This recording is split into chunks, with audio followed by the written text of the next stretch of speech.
Hallo, dere fikk ikke sett den der som vi hadde det så artig med. For det var at... Nei! Fordi av at jeg sa navnet til Trulseborg, og det er jo ingen som vil vite navnet sitt heller. Så selv om dere vet navnet mitt, selv om dere vet navnet mitt, så vil jeg jo ikke Trulseborg, hvis jeg skal si navnet sitt. Vet de navnet ditt? Ja. Kan du si det nå da? Vet hvor er?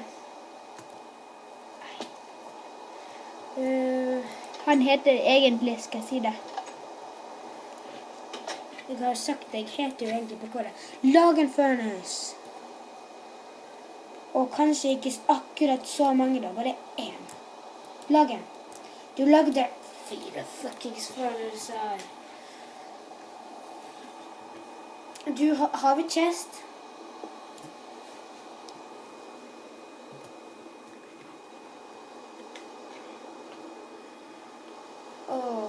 Nei, men hvorfor kan du ikke bare la den være det nå? Det er så meget jeg tenker å pole det. Du, går det an å lage en eplefarm?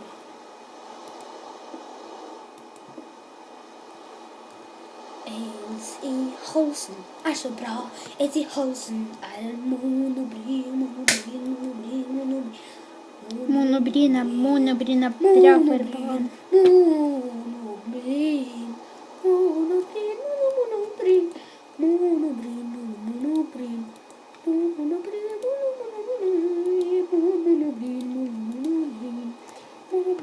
Ok, ikke vil jeg synge denne sangen nå som ikke egentlig eksisterer. Det var litt creepy.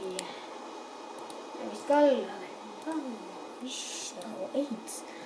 Og sånn der til det opp. Da får vi danskelovens AIDS i halsen. Kobber i den et par kals. Det er så viktig da. Nå fikk den der mer ned i skulle her. Og så må du ta bort sånn stopp! Å, seriøst, går det an å være så dansk? Stopp! Gi den til den. Så nå har du sortert det så... Oh my god, stopp it.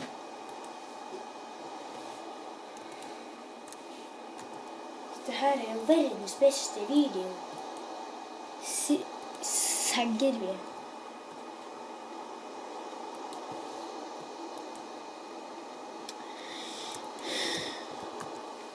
Denne videoen blir kanskje ikke så lang, men det er på grunn av dårlig tid som vi faktisk ikke har.